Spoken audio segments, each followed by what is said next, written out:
last day in London. We have been here for 9 days, 8 days, because remember we were late. So I have gotten my days mixed up between sleep and the lack of sleep. So we are going to board. This time we're boarding Norwegian, which is who we were supposed to board originally.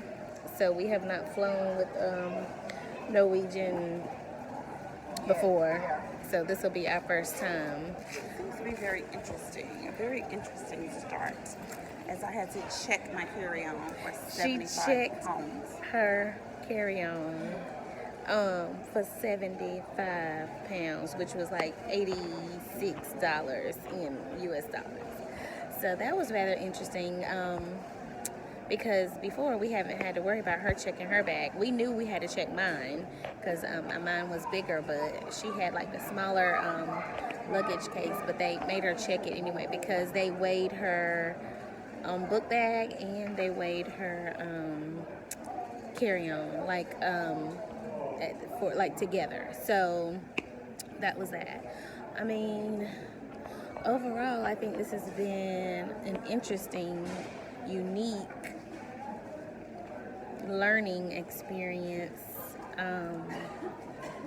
for me from the beginning, like from the travel here to the food to the schools, and certainly from the people that we've met and the locals that we've had to talk to. So it's been a journey. It's been a journey, and one that I won't take for granted for sure.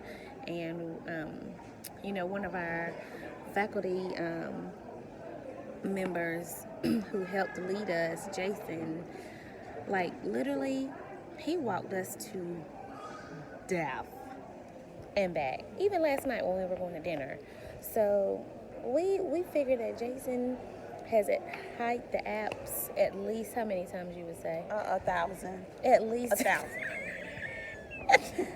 At least 1,000. I mean, because his walking is just not a normal. Like, we're like, can't we just get on the lube and go to where we need to go? And he's like, no, we're gonna walk. It's only gonna take us about 10 minutes.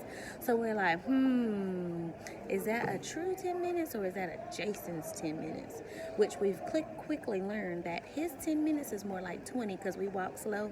But if he were walking by himself, it would probably be 10 minutes. But with us, 20, at least 25. So we'll be back after we get to Orlando. We're prayerful that we arrive in Orlando on time, and then we have a connecting flight to Southwest.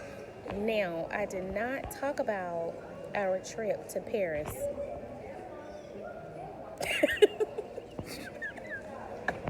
If I never go to Paris again, it would be too soon.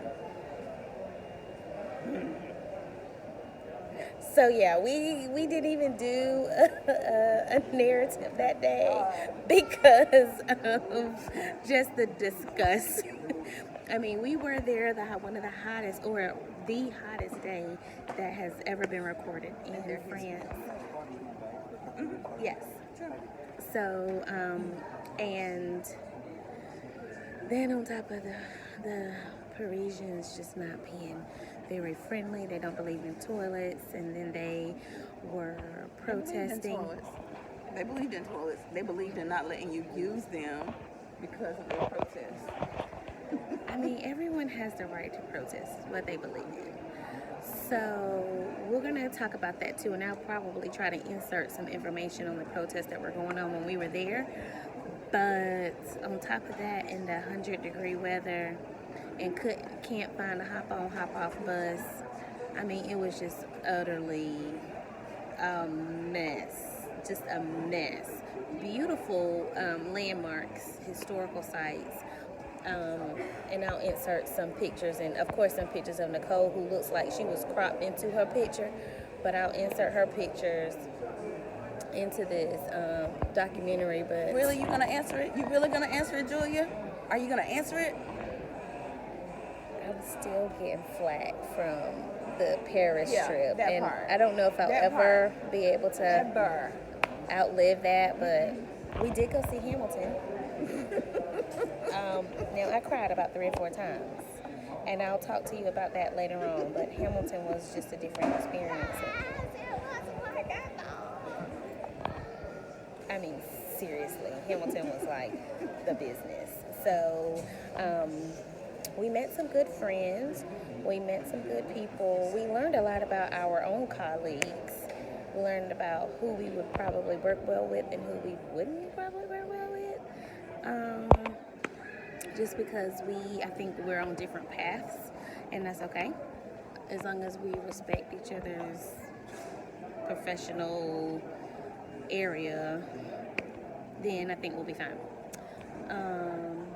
We laughed a lot, especially talking about black funerals. So I got some video footage of that. No problem. I'll try to put into this narrative, but Dr. Robinson did a very fine job trying to corral us together and make sure that we had the best experience possible. This was her first time taking graduate students to London. She has been to London herself before many times, but I felt for her for sure that she felt accomplished is not really even the word, but she just felt, I don't know, what would you say? She felt Anxious. She Very felt anxious, but after it was all over with yesterday, how do you think she felt? She was relieved. Yeah. It was like a weight had been lifted. I felt like she could enjoy her next trip. Yeah. Which she's going to with her husband, Wales. Yeah. I think she's going to Wales. Yeah, so they're going to stay here, and then he's going to come tomorrow, I think, and then they're going to travel. So, I mean, as teachers, I mean, we've planned field trips before for students that have never been anywhere, and I just can only imagine how anxious she felt to try to get students from the States to a different country, and they were all over the place. So, anyway, we will continue on this journal until we reach RDU, which we should get there this evening. But anyway, so we'll be back unless something funny happens, and I feel like I need to come on and give y'all like a little bit of detail about what's going on.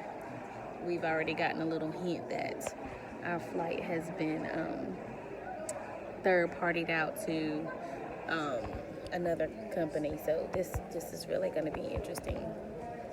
All right, peace.